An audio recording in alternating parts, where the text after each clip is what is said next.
Bonjour et bienvenue sur ce nouvel épisode d'Entreprendre à l'étranger. Alors aujourd'hui, on va aller aux États-Unis en faisant un crochet par Grenoble, si je dis pas de bêtises, C'est et ça. on va aller à la rencontre de Christina. Christina, bonjour et merci d'être sur cet épisode d'Entreprendre à l'étranger. Oui, bonjour Alim, Euh, merci de m'avoir invité, c'est un plaisir. je t'en prie, merci à toi d'être là. Alors avec toi, on va voir un peu comment se préparer pour s'attaquer à un marché. Hmm. En l'occurrence le marché anglophone et le marché américain. Oui. Mais avant ça, du coup, je vais te donner la parole et te demander de me dire qui tu es, où tu es et ce que tu fais. Parfait. Donc, pour me présenter, je m'appelle Christina Rebuffet-Brodus. Comme vous l'entendez, je suis américaine, mais je suis à Grenoble depuis 18 ans maintenant. Alors, je suis venue à Grenoble, c'était pour les études à la base. Après, j'ai rencontré un Français, on s'est mariés, on a divorcé, mais Grenoble, c'était tellement chouette que moi, j'ai décidé de rester. Et depuis que je suis à Grenoble, en fait, je travaille justement avec des entreprises pour les aider à, on va dire, à la base, j'ai commencé vraiment dans les organismes de formation pour aider les professionnels tout simplement à mieux parler anglais. Et au fil des années, en fait, moi, j'ai créé mon entreprise en 2014-2015 et petit à petit, en fait, on s'est rendu compte que là où on aidait vraiment nos clients, c'était justement c'était les clients qui travaillaient avec des Américains, qui voulaient aller sur le marché américain, chercher des investissements et qui avaient en fait besoin de plus que des cours d'anglais en fait, parce que souvent ils venaient, ils avaient déjà un niveau d'anglais assez correct, on va dire, mais ils avaient souvent besoin de soutien et d'accompagnement en fait pour comprendre, on va dire la culture et la mentalité américaine, notamment au niveau du business.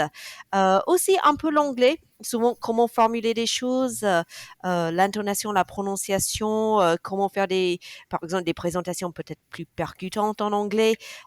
Donc, on les accompagne maintenant en fait avec on va dire sur trois aspects, la langue, la culture, enfin, la culture business et aussi les compétences professionnelles, comment faire une présentation, comment faire un pitch, comment animer des réunions avec des Américains en anglais, etc.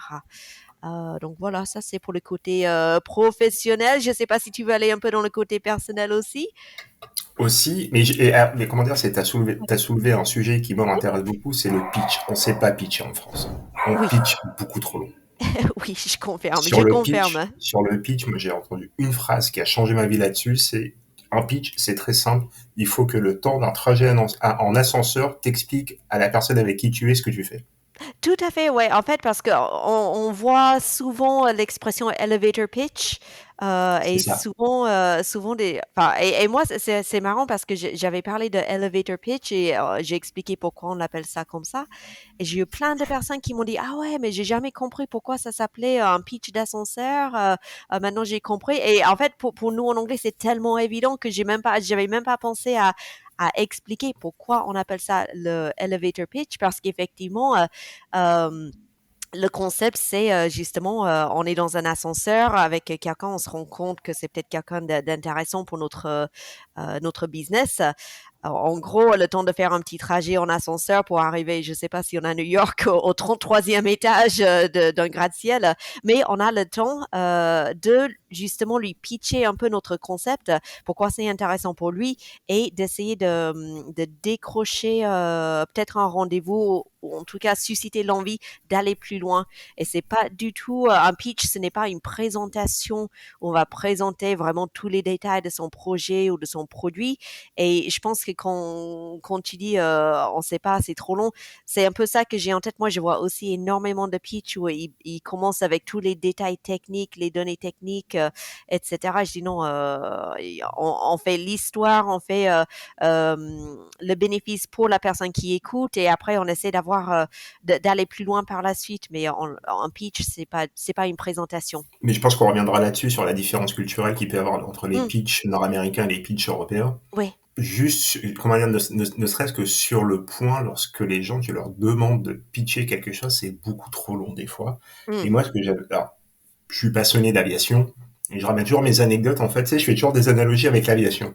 Oui, C'est lorsque tu achètes un billet d'avion, est-ce que tu as besoin de connaître les détails techniques de l'avion? oui.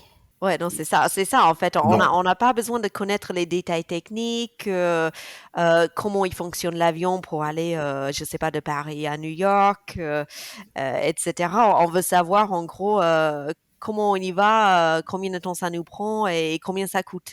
Donc, en Combien gros, de temps? La toutes les durée, parties, le ouais, prix, le ouais, confort. c'est Concrètement, ça. c'est ces trois éléments qui nous intéressent quand on achète un billet d'avion.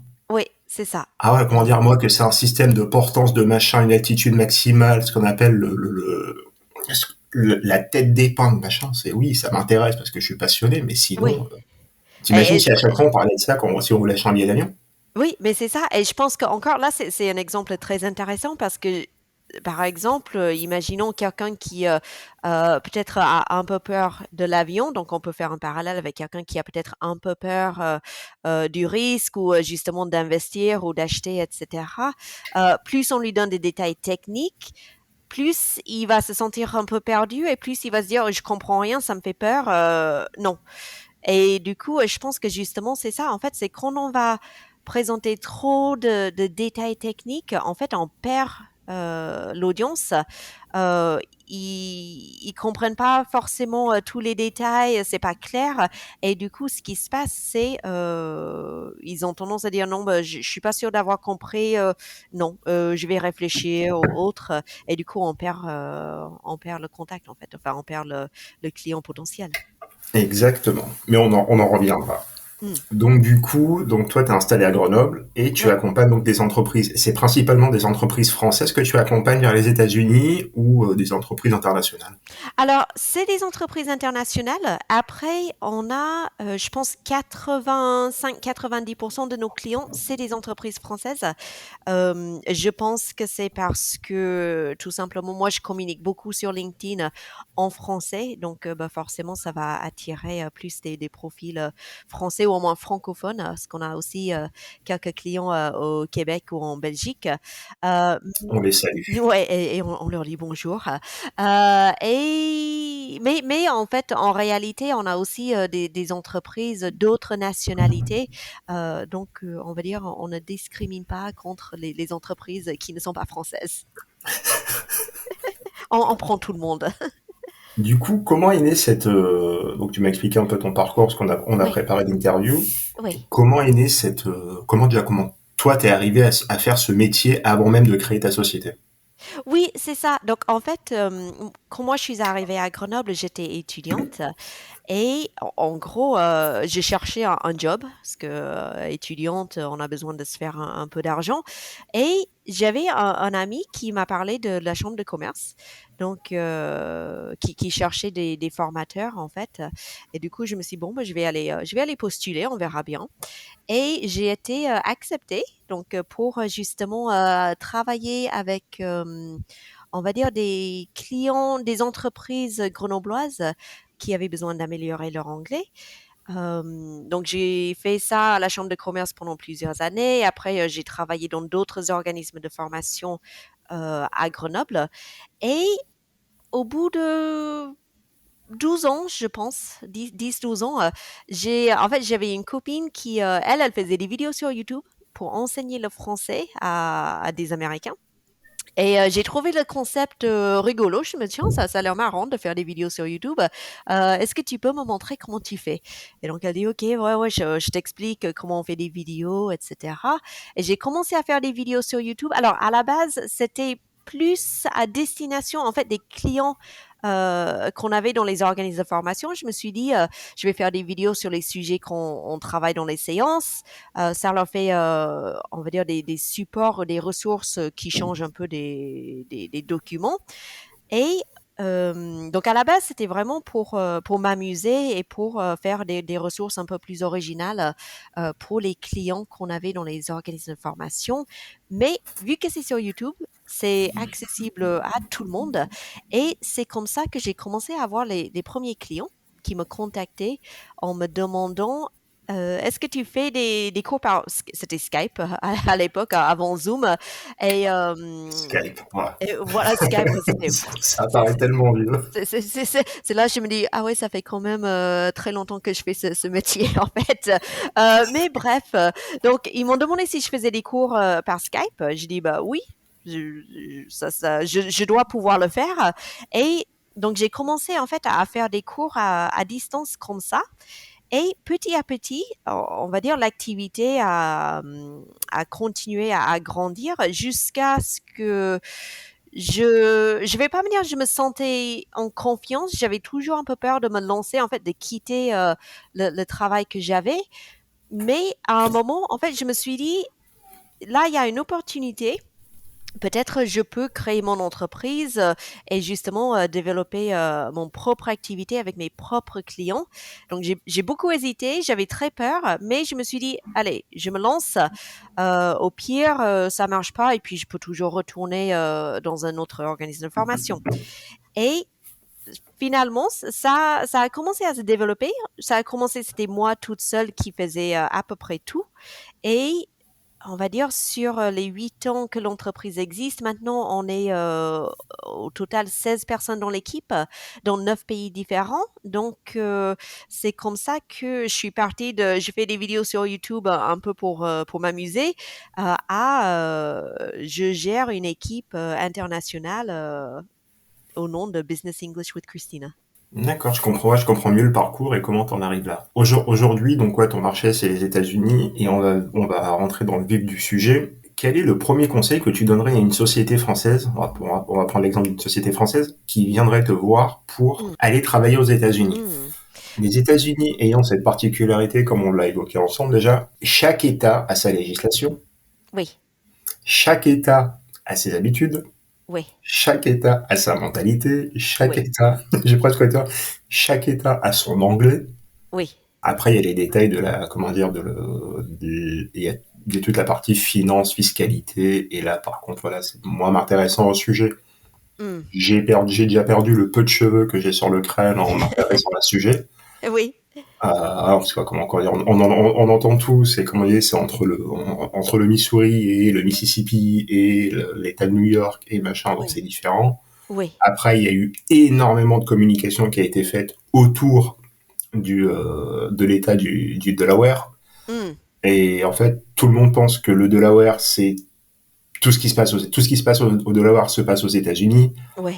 Donc en fait, parfois c'est hyper compliqué. Donc on va partir sur un État qu'on connaît, l'État de New York, qui est un État certes voisin de l'autre côté de l'Atlantique, mais qui reste voisin, Ouais.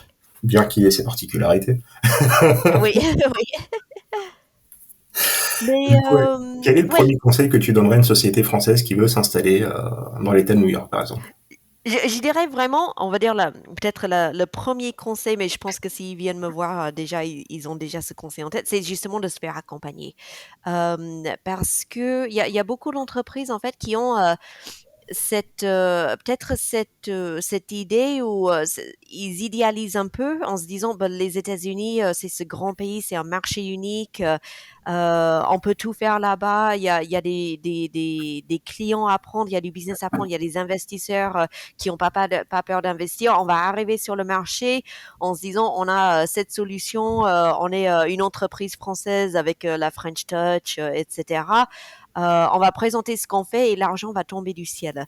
Donc, c'est vrai qu'aux États-Unis, on va dire, si on fait, on va dire une généralité, mais après, quand je parle toujours des différences culturelles, je dis ouais, il faut pas. Enfin, on parle souvent en généralité, mais après, il faut savoir qu'il y a toujours, comme tu as dit, des nuances entre les États, les régions, les mentalités, etc. Mais de manière plus globale, c'est vrai que les Américains, ils ont moins peur de risques. Ils sont plus dans la recherche, on va dire, plus dans la recherche de qu'est-ce que je peux gagner, alors qu'en France, on va être plus dans le comment je peux minimiser mes pertes. Et du coup, il ne faut pas penser que parce qu'on va aller sur le marché américain, qu'on a un concept techniquement qui est solide, qu'on va arriver là-bas, on va le pitcher et bim, on va trouver des clients facilement. Parce qu'il faut savoir qu'en fait, sur le marché américain, il y a aussi énormément de concurrence. Et là, on va dire une entreprise française va être en concurrence avec déjà des entreprises américaines, des entreprises aussi du monde entier. Donc, il faut savoir aussi vraiment vendre sa solution ou son produit.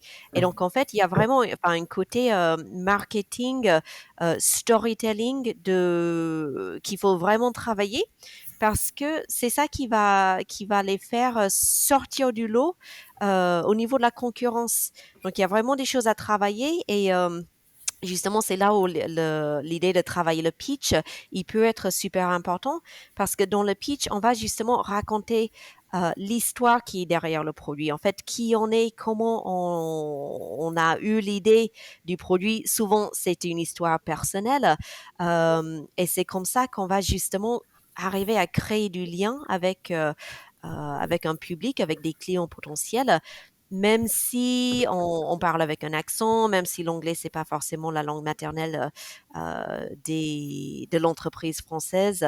Donc on peut en fait, on va dire minimiser les désavantages qu'on pourrait avoir et mettre en avant justement des choses qui peuvent vraiment parler à un public américain.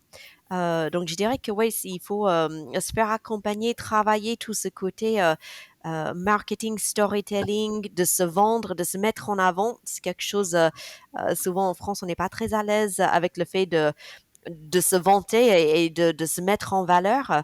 Mais c'est quelque chose que si on ne le fait pas aux États-Unis, si on ne dit pas on est les meilleurs, etc., la personne en face, il va douter en fait de la solution et du coup, là, il y aura peut-être une opportunité qui sera ratée. Après, ce qu'il faut, comment dire, c'est ce qu'il faut dire et ce qu'il faut reconnaître, c'est qu'aux États-Unis, alors c'est un terme que j'aime pas, mais il y a l'effet gourou. C'est que lorsqu'on voit que la personne est habitée par son projet, par son Oui. entreprise, et qu'elle fait que la personne ne fait plus qu'un avec le projet et Mm. l'entreprise, on l'a Oui. vu dans toutes les boîtes. Hein. Aujourd'hui, on connaît tous les grandes boîtes américaines parce qu'en fait, on connaît mieux leurs dirigeants Oui. que ce qu'elles font réellement. Mmh. Oui, c'est ça. En fait, quand on pense à, on va dire, tous les grands noms d'entrepreneurs américains, hein, Steve Jobs, Elon Musk, etc. Concrètement, par exemple, si quelqu'un me demandait, alors qu'est-ce qu'il faisait concrètement, Steve Jobs? Ben, il faisait des jolies présentations, il faisait rêver les gens. Ah, mais c'est ça. Oui, c'est ça. C'est Et un en fait, très bon pitcher. oui, c'est ça. Et je pense que Elon Musk, il a aussi un peu cette réputation-là. Enfin, il incarne vraiment ce qu'il fait. Après, on a vu par exemple avec Twitter, quand il a racheté, et maintenant Twitter, il est en train de se casser la figure parce que enfin, j'ai pas suivi vraiment dans les détails, mais j'ai l'impression qu'en gros, il est arrivé, il a cassé le truc. Donc c'est ça en fait. Donc il y a beaucoup ce côté qu'il faut incarner sa vision, ses idées, son entreprise, son produit. Il faut vraiment le vivre en fait, parce que c'est ça qui va inspirer confiance. Alors après, bien sûr, il faut aussi assurer derrière que, on va dire, toutes ces belles promesses, ça tient la route. Mais c'est pas forcément parce qu'on a la meilleure solution au niveau de la technologie ou de la technique que ça va être le produit qui va se vendre le mieux. Parce qu'il y a, comme on a dit, il y a vraiment tout ce côté storytelling, de faire croire en fait à son rêve, à sa vision et d'embarquer les gens là-dedans. Et c'est ça qui peut faire la différence entre deux produits qui sont très similaires. Ça va être justement le côté marketing storytelling qui sera déterminant. Et qu'on maîtrise très mal en Europe aussi. Oui, oui, Clairement, faut dire clairement. ce qu'il est.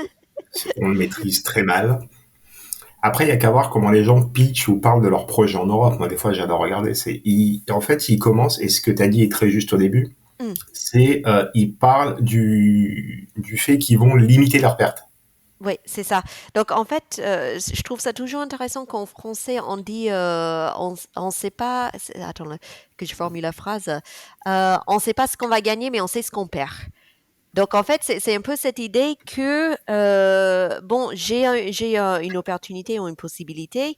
Je sais pas trop comment ça va se passer. Il y a une part de l'inconnu là-dedans. Euh, mais je sais ce que je risque, je sais ce que je perds et peut-être je préfère rester avec ce que je connais. Aux États-Unis, on a peut-être le contraire, c'est no pain, no gain. En gros, Exactement. si on n'accepte pas un peu de douleur, on peut pas gagner quelque chose. En échange, donc on a cette idée de oui, on va risquer quelque chose, on va peut-être perdre, mais en échange, on va peut-être aussi gagner quelque chose. Et je suis prête à risquer une perte dans l'espoir d'avoir du gain. Après, l'idée, c'est aussi de maximiser ses chances d'avoir le gain, mais on est un peu moins frileux, justement, à prendre des risques. Là-dessus, je suis d'accord avec toi. Hmm. Donc, ce premier conseil, donc, ça serait celui-ci. Après, est-ce que tu accompagnes aussi les entrepreneurs et les entreprises à s'installer aux États-Unis, qui s'installent aux États-Unis, pardon. Est-ce que tu les accompagnes sur le choc des mentalités? Oui, tout à Parce que fait, le parce business est ouais, un business, le business est international. Là, ça, il n'y a pas de, comment dire, oui, là-dessus, il n'y a pas de souci. Hein. ouais, Un acheteur est un acheteur, un vendeur est un vendeur, un produit est un ouais. produit, pareil sur la terre entière. Mais la mentalité, Hmm. Oui, en voilà. fait, Est-ce oui, que les gens bénéficient de ça aussi, d'un accompagnement sur la mentalité? oui, en fait, on va justement les accompagner aussi sur, en fait, comprendre comment travailler avec des Américains, comment, alors on va dire, qu'est-ce qui se passe dans la tête de leurs collègues ou leurs clients américains, parce qu'il y a vraiment des mentalités qui sont très différentes entre la France et les États-Unis. Ça se voit pas en fait au premier regard parce qu'on se dit bah, c'est deux cultures occidentales physiquement on se ressemble, on s'habille pareil, les maisons, bah, ça a un peu la même forme. Donc, sur la surface, euh, on va dire les Français et les Américains, ils ont l'air très similaires. Et en plus, en France, on a beaucoup la culture Hollywood. Donc, on a plein de séries, plein de films. On a l'impression de connaître les États-Unis parce qu'il y a, on va dire, cette omniprésence de la culture américaine en France aussi. Mais quand on creuse, c'est là où on trouve qu'il y a vraiment des différences très profondes. Et je dis souvent que pour une entreprise qui va aller aux États-Unis, euh, qu'il faut qu'ils s'y prennent un peu comme s'ils allaient sur le marché chinois, par exemple, parce qu'on regarde le marché chinois ou la Chine et on se dit clairement, je comprends rien. Et les États-Unis, il faut que ça soit un peu pareil parce qu'il y aura des différences sur le rapport au temps, sur la franchise, on va dire, la société ou la mentalité américaine, c'est très explicite. On n'est pas très bien avec le second degré, les sous-entendus, le fait de lire entre les lignes. Il faut plutôt être clair. Mais en même temps que je dis qu'il faut être clair et direct, il y a aussi aux États-Unis ce côté où on essaie de minimiser un peu les conflits, d'être vraiment dans les retours positifs qui peut aussi virer sur ce qu'on appelle la positivité toxique, c'est-à-dire on est tellement enthousiaste, positif dans le good job, etc., qu'on n'arrive pas à traiter les points négatifs, alors qu'en France, on est très rapide pour montrer et pour souligner les points, enfin, on va dire ce qui ne va pas, par exemple, dans un projet, euh, et que le fait de dire bah, ça va pas, ça c'est impossible, ça va être très compliqué, ça passe très bien en France. Mais aux États-Unis, ça va être vu comme bah, lui, il veut pas faire d'efforts, il veut pas jouer le jeu, etc. Donc il y a vraiment des différences dans les mentalités et dans les façons de faire qui ne sautent pas aux yeux, mais que si on ne les comprend pas, ça peut justement créer vraiment beaucoup de tensions et beaucoup de conflits dans les relations professionnelles et personnelles aussi, hein. Après, comment dire, mon point de vue comment dire, je connais des États-Unis ce que je peux y connaître depuis la France et j'avais été Mm. il y a un peu plus de 10 ans maintenant sur la côte, comment dire, j'avais été du côté j'ai fait New York, Philadelphie et Washington. Oui, C'est les États, on va dire, c'est des villes-États, moi, à mes yeux, c'est tellement grand que oui, ça oui, fait la taille d'une région française. oui, On connaît extrêmement bien tous les clichés On les connaît très bien, ceux-là. Après, il y a, ce qu'il faut se dire aussi, bon, je pense que l'erreur qui est faite, c'est que lorsqu'un entrepreneur français se lance en France, il se lance sur un marché qui est certes qui est grand, ça reste la France, et le marché reste relativement grand, relativement vaste, mais ça reste une culture, mis à part quelques particularités régionales à gauche à droite, les Bretons, Mm, les Alsaciens, les mm, Corses, les Basques, oui. Qu'on apprécie aussi beaucoup, des justement, tout le cette temps. richesse Ah non, mais, non, régionale mais en France. ça apporte. Ah non, mais moi j'adore, comment dire, j'adore un Breton qui vend ses crêpes à Marseille, Ah un oui, bah Marseillais oui. qui vend, qui vend ses Qui fait canuts sa sans bouillabaisse à Pays Paris Basque. et oui. Tandis, voilà, c'est qu'en fait, on est formé comment dire, on est formé pour s'attaquer à un marché unique. Mmh, Tandis que lorsque l'Américain, lui, lance son business, en oui, fait, il lance un business avec l'optique que son business doit être duplicable et il doit trouver son marché sur 50 États oui, fédéraux différents. C'est oui. quand on est à l'échelle fédérale, c'est 50 États, les États-Unis. C'est ça, ouais, tout à fait, ouais. Donc en fait, c'est 50 business, s'il faut, différents, 50 cultures différentes, 50 Oui, approches différentes. oui. Et généralement, il y a aussi 50 réglementations différentes. Tout à fait. Ouais, parce qu'en fait, chaque État. Donc, en fait, moi, je dis toujours qu'il faut voir les États-Unis, c'est un peu comme l'Europe. En Europe, on a des pays. Et aux États-Unis, on a des États. Mais c'est vrai que en fait, dans le sens que en Europe, on sait que ben, il y a le gouvernement français, le gouvernement belge, etc. Et tout est chapeauté par l'Union européenne. Aux États-Unis, c'est la même chose. On a le Mississippi, la Floride, le Texas, le New York, etc. Chaque État a son propre gouvernement, avec son congrès, avec sa constitution, avec ses lois. Tout est chapeauté par le gouvernement fédéral.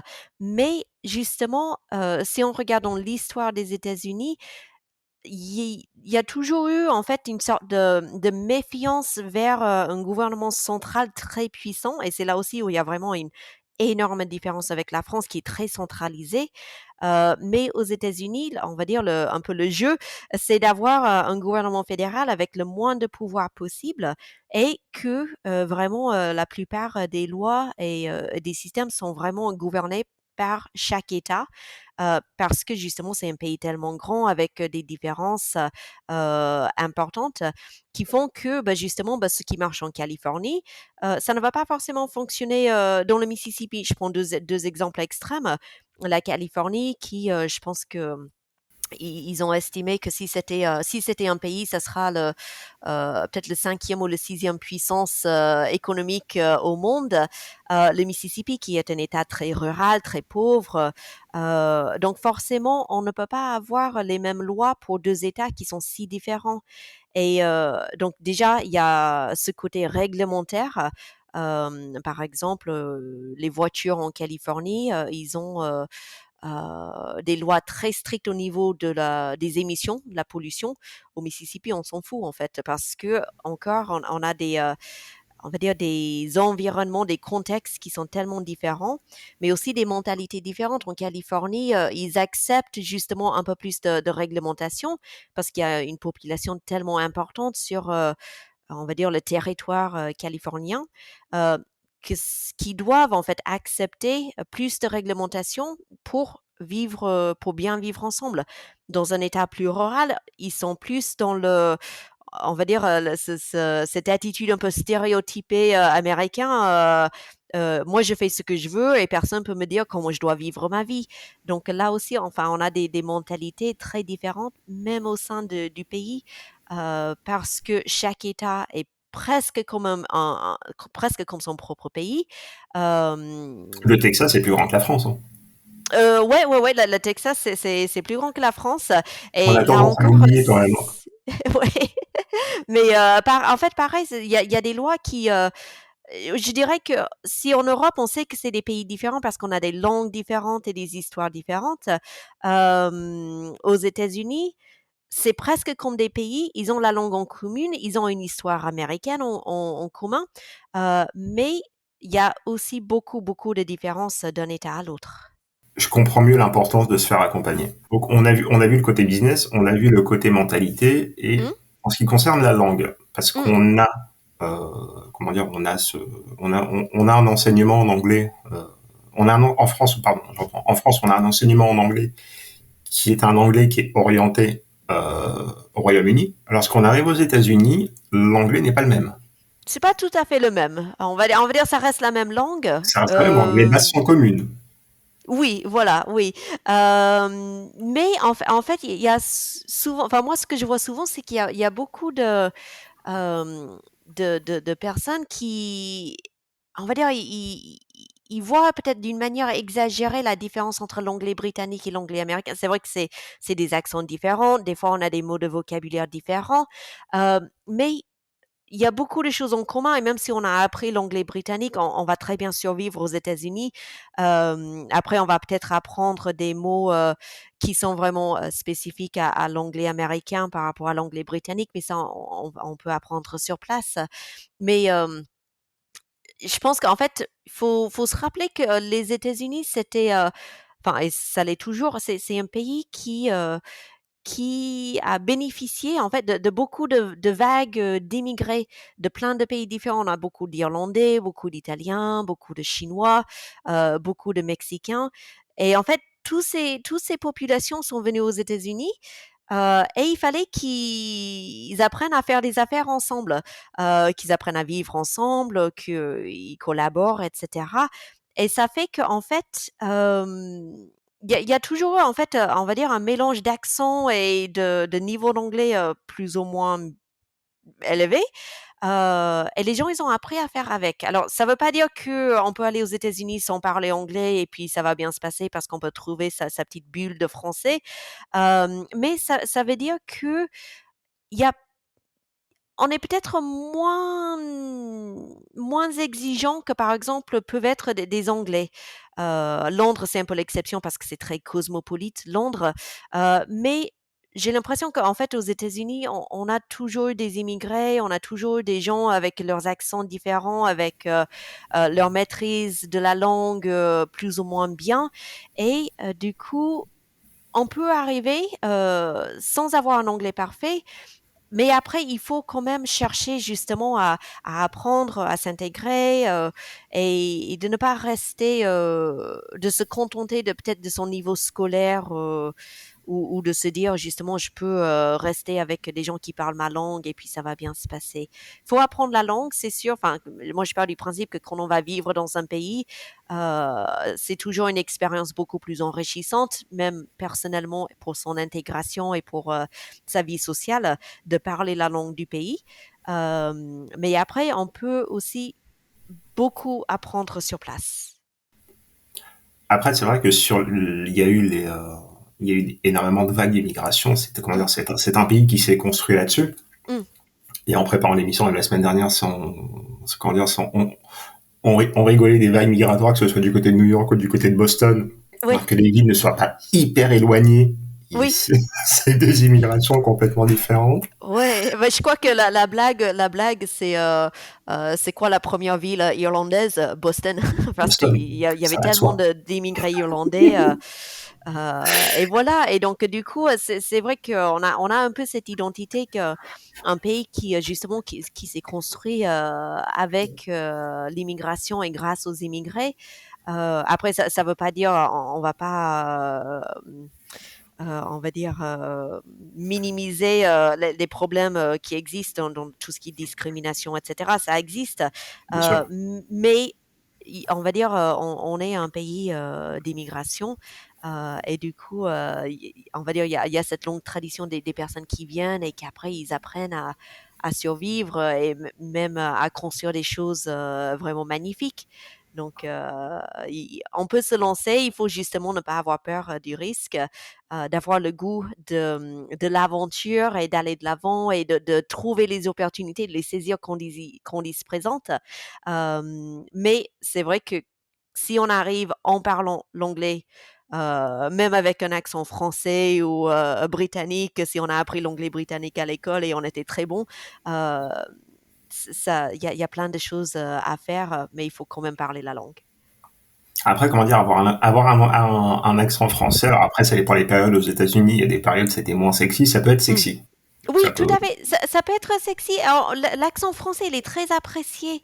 Et ce que je dis toujours aussi, c'est que, en fait, le fait d'avoir un accent, ça peut être un atout dans le sens que ça te rend mémorable. Tu sors un peu du lot. Tu peux devenir justement bah, le Frenchie, etc. Et c'est quelque chose qui aide les autres à se rappeler de toi. Enfin, moi, je sais que par exemple, quand j'appelle, je sais pas, mon banquier ou autre, euh, après 2 phrases, il dit: «Ah oui, c'est bon, bonjour madame Rebuffet» parce que enfin, j'ai mon accent américain donc en fait, je me dis, il y avait, je pense que quand je suis arrivée en France, il y avait pendant très longtemps, je voulais, vraiment travailler pour ne pas avoir mon accent. Je dis: «Non, j'en ai marre que les gens, au bout de 2 phrases, ils me demandent d'où je viens et cetera». Maintenant, enfin, j'ai accepté que j'aurais toujours mon accent et en plus je me suis dit je vais vraiment pas juste l'accepter mais m'en servir pour justement lancer une conversation pour faire du lien avec des gens pour parler avec des gens et donc autant s'en servir de son accent comme un avantage et pas de le voir comme un désavantage. Après, ce qui est important, il faut distinguer l'accent et la prononciation. Parce qu'on peut avoir, on aura toujours son accent, et même aux États-Unis, quelqu'un qui vient de Boston, il n'a pas du tout le même accent que quelqu'un qui vient du Texas. Donc, les accents, il y en aura toujours, et un Français qui vient aux États-Unis à l'âge adulte, il aura presque, enfin, quasiment toujours son accent français. Après, c'est la prononciation qui fait la différence parce que quand on prononce bien les mots, même avec son accent naturel, si on prononce bien les mots, ça fait que notre interlocuteur, il n'a pas besoin de faire un effort pour comprendre ce qu'on dit. Et souvent, je vois les clients, en fait, ils confondent le concept de l'accent avec le concept de la prononciation. La prononciation, on peut le travailler, on peut le corriger, on peut l'améliorer. C'est important de le faire justement pour fluidifier et faciliter les échanges avec les interlocuteurs américains. Mais pour l'accent français, il est très apprécié, il est très beau et ça peut être un avantage aussi. Je comprends mieux. Et du coup, est-ce que tu as des demandes dans les faits, comment dire, dans le sens inverse, c'est-à-dire des Américains ou des sociétés américaines qui souhaitent arriver sur le marché européen en passant par la France? Alors moi, je n'en ai pas personnellement parce que c'est pas une activité qu'on a. Par contre, oui, ça existe. Moi, j'ai eu même une cliente qui justement, elle travaillait à aider des entreprises dans les domaines de la santé, justement pour venir en Europe, pour faire justement leurs essais cliniques pour s'installer sur le marché européen, justement en utilisant la France comme une porte d'entrée. Donc je sais que ça existe. Il y a aussi, ici à Grenoble, un organisme qui s'appelle Invest in Grenoble Alps, qui fait justement ça, en fait, qui va, aller chercher, ou accompagner des entreprises, américaines, enfin ou internationales, dans le sens plus large, pour venir s'installer et justement développer une activité en France. Donc ça existe, il y a une demande, mais c'est pas quelque chose qu'on fait parce que nous, on est plus, on va dire dans le sens inverse, les Français, qui veulent, aller aux États-Unis ou travailler avec des Américains. D'accord. Comment dire, parmi tes clients, parmi les gens que tu as accompagnés, est-ce qu'il y a des, comment dire, alors, soit des anecdotes ou Mmh. des éléments qui reviennent que tu pourrais nous partager? Ouais, ouais, ouais, ah bah, il y en a plein que je pourrais partager. Je Heu, pense que chaque dossier est une anecdote. ouais, ouais, tout à fait, tout à fait. Après, bah, quelques exemples, par exemple, si on parle, de la langue, on va prendre, on va dire peut-être un exemple pour la langue, une autre pour la culture et cetera. Avec Mais plaisir. pour la langue, je sais qu'il y avait, une entreprise qu'on a accompagnée. Ils faisaient beaucoup de salons aux États-Unis. Ils avaient, vraiment une grosse partie de leur chiffre d'affaires qui venait de leur présence à des salons, aux États-Unis. Bon, après, il y avait le covid qui est arrivé, plus de salons, du coup, ils devaient, vendre des choses, à leur public américain par vidéo. Le problème, c'était que les présentations par vidéo, quand je regardais, on va dire, les vidéos avant de travailler avec nous, c'était très monotone, assez plat, pas du tout engageant. Et du coup, enfin, ça s'est vu justement dans leur chiffre d'affaires. Donc, ils ont fait appel à nous pour les aider pour faire des vidéos. Parce que moi, ça fait 5 ans que je fais des vidéos. Donc, avoir cette expertise, comment faire des meilleures vidéos, comment vendre à un public américain. Et surtout, justement, comment travailler cette partie prononciation. Donc, moi, j'ai un coach dans mon équipe qui est vraiment spécialisé dans ce qu'on appelle la prosodie. C'est l'intonation, la musicalité de la langue et qui a travaillé avec les salariés de cette entreprise vraiment pour travailler sur l'intonation, la façon de s'exprimer en anglais, parce qu'ils avaient déjà un bon niveau d'anglais, mais au niveau de la musicalité de la langue, c'était pas ça. Et on les a accompagnés sur 3 mois, il me semble. Et après, quand on a fait le suivi, ils ont dit, bah là, on produit déjà 5 fois plus de vidéos parce que des gens, ils hésitent moins, ils ont moins peur d'y aller. On voit que le travail, la qualité, elle est meilleure. Et en plus, on voit qu'on a augmenté la rétention sur la vidéo et les ventes suite aux vidéos. Donc, et c'était justement grâce en grande partie à ce travail de prononciation de l'intonation sur la langue parce que, comme j'ai dit, ils avaient déjà un niveau d'anglais suffisamment correct pour aller sur les salons aux États-Unis pour produire des vidéos en anglais, mais c'était vraiment la façon de parler qu'il fallait vraiment travailler pour avoir des meilleurs résultats dans leurs vidéos de vente. Donc, C'est vrai bah, que des c'est fois, ouais, ça. ça tient à pas grand-chose. C'est qu'en fait, le personnel peut être bon, le produit peut être bon, le Mmh, marché peut être là, ça va juste être un élément qui va être, par exemple, oui, là, ce que tu dis, c'est juste oui, tout à fait. C'est la comment dire, façon de présenter, le ouais. rythme de parler.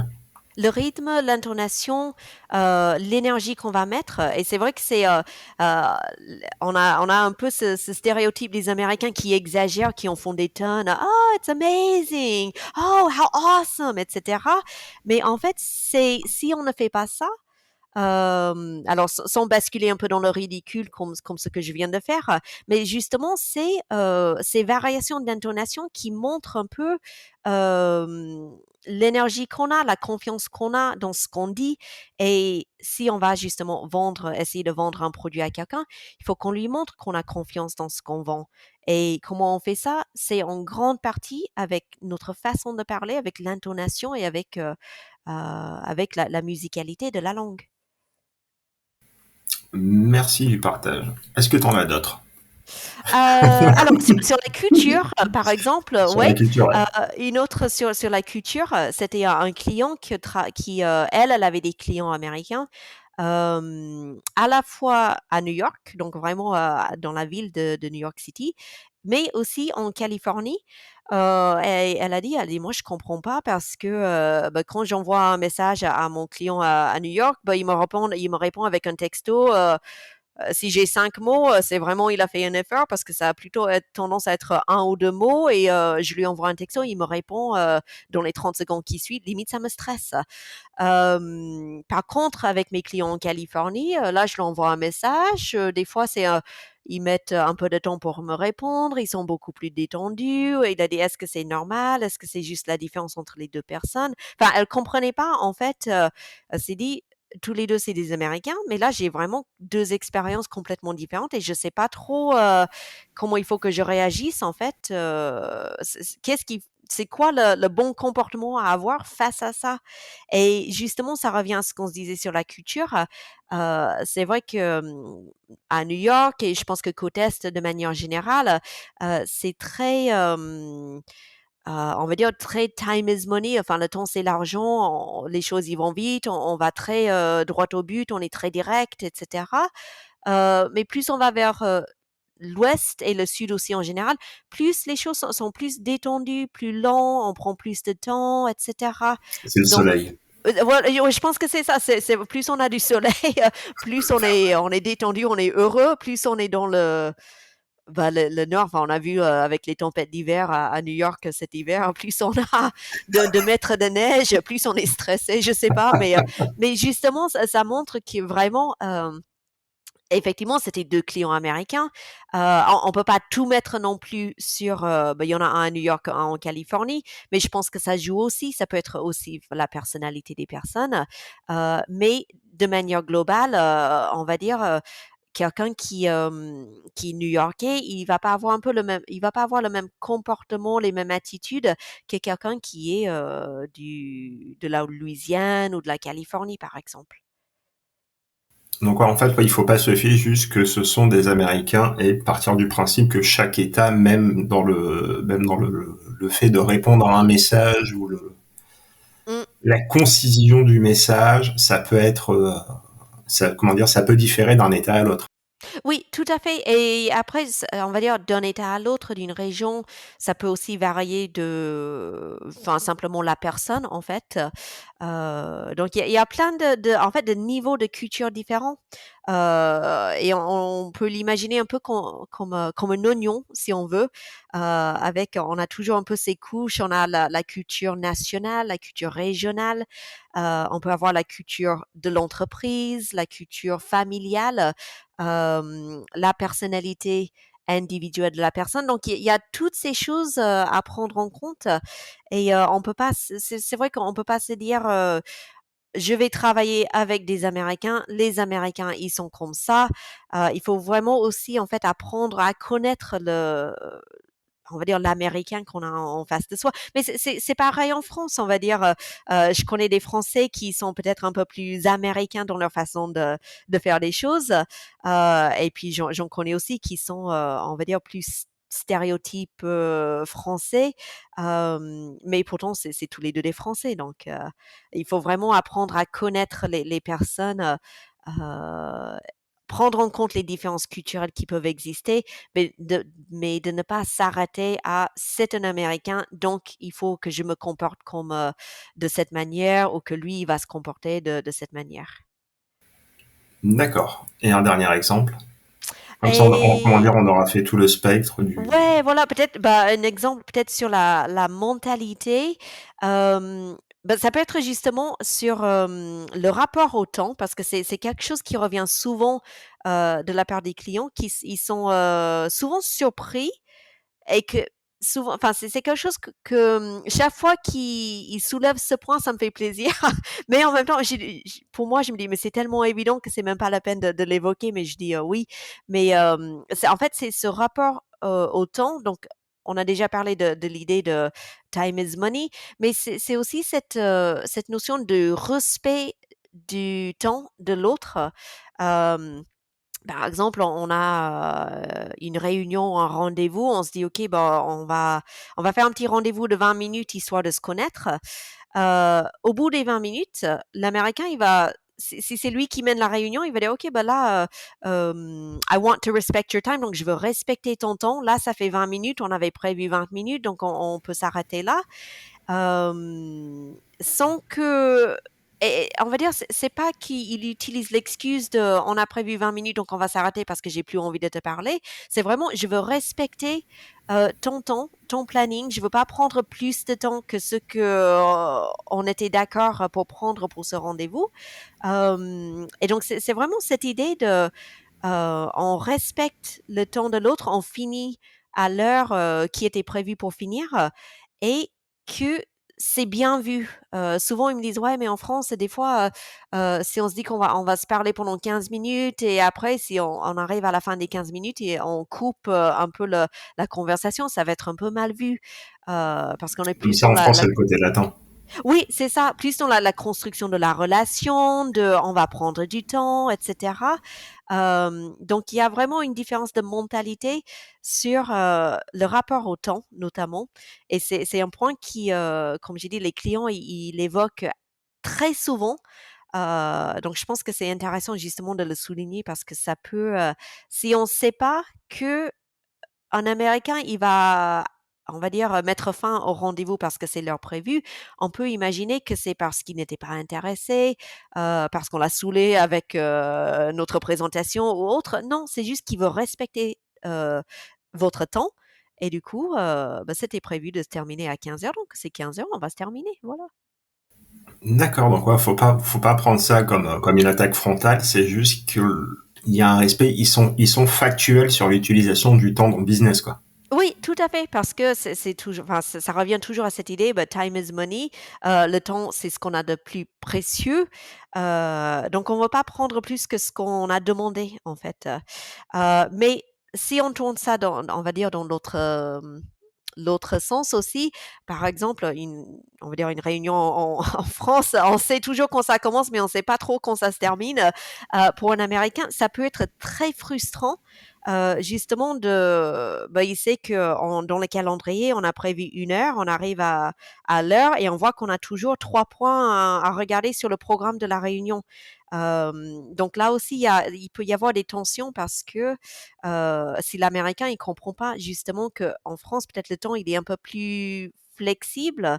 Donc justement, notamment si on travaille dans une équipe franco-américaine, justement de prendre du temps pour, on va dire, mettre en place les attentes ou les pratiques pour que tout le monde soit d'accord sur justement cette façon de gérer le temps, que ça soit plutôt américain, plutôt français ou un compromis entre les deux, mais qu'au moins ça soit clairement défini comment on gère le temps.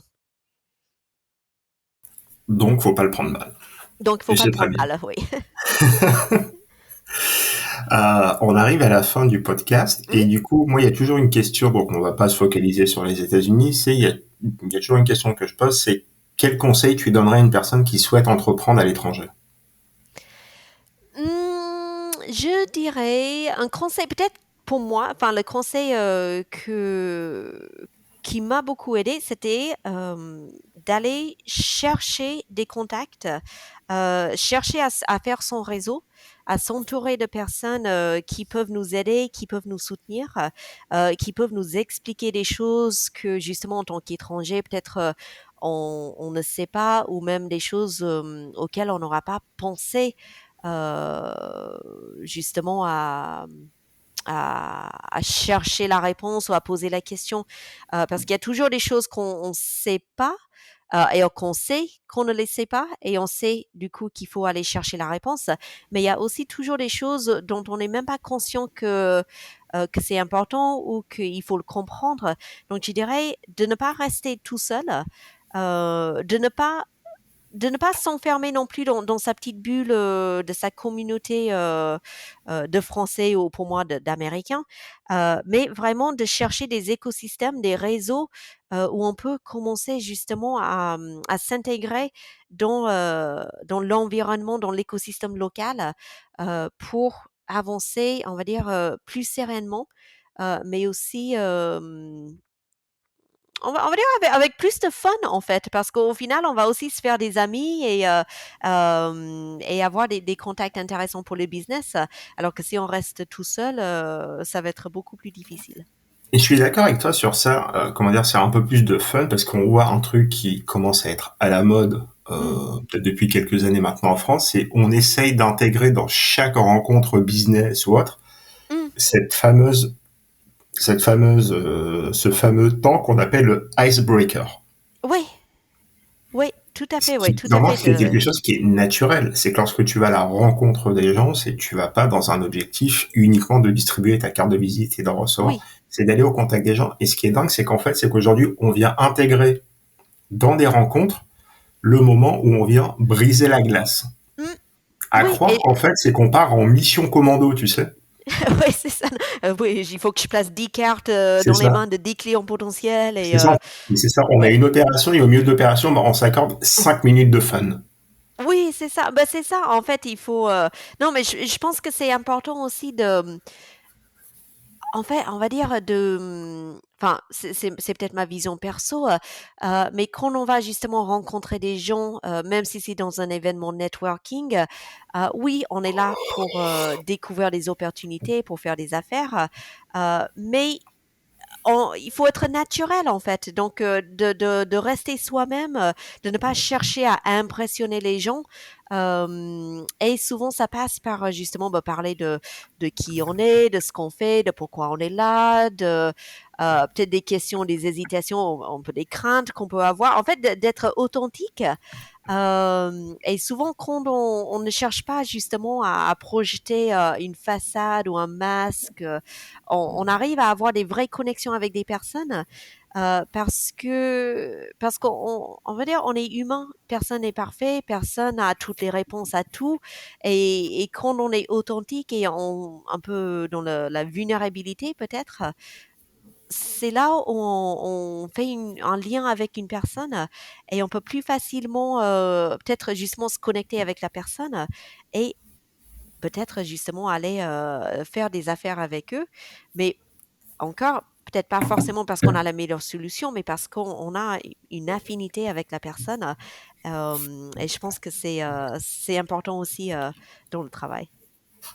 Exactement. Et c'est le principe le principe du 19e trou au golf.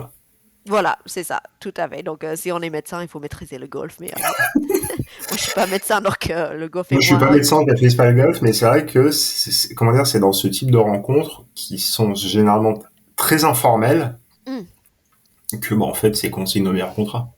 oui, c'est ça, en fait.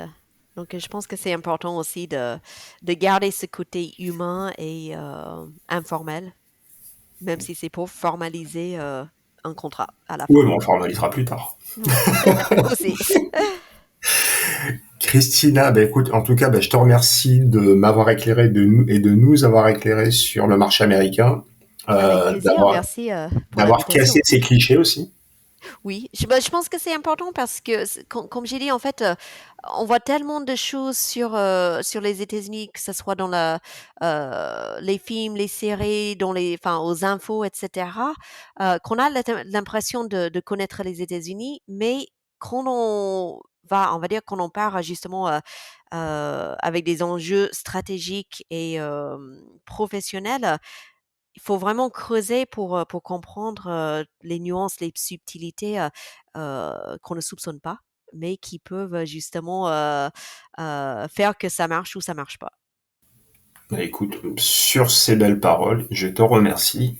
Je te remercie encore pour ton temps, je te remercie pour tes conseils et de nous avoir en fait expliqué encore un peu plus ce que tu faisais, parce que moi ça faisait quelques temps que je te suivais sur LinkedIn Mmh, et j'ai mis un peu de temps pour venir vers toi histoire de comprendre encore un peu plus ce que oui, tu faisais.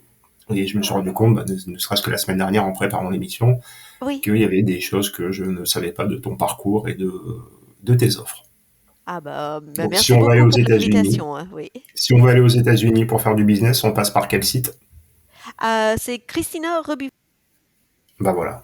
Et de toute façon, je partagerai tout ça sur les réseaux sociaux au moment de la diffusion du podcast. Et je te remercie et je te dis à bientôt. Merci encore d'être resté jusqu'à la fin de ce 53e épisode d'Entrepreneur à l'étranger. Alors, petite info, sachez que d'ici la fin de l'été sortira, donc sera en vente sur Internet, mon livre qui est un guide sur l'accompagnement à la création de société qui s'appellera Entreprendre à l'étranger. C'est un guide à peu près 150-160 pages avec différents conseils pour créer sa société à l'étranger. Il y aura des conseils par continent, des avantages, des inconvénients, des idées business, une boîte à outils et différentes annexes pouvant vous accompagner et vous aider pour créer votre société à l'étranger. Je vous en parle un peu plus longuement prochainement sur LinkedIn et sur Instagram. Et d'ici là, prenez soin de vous et à bientôt.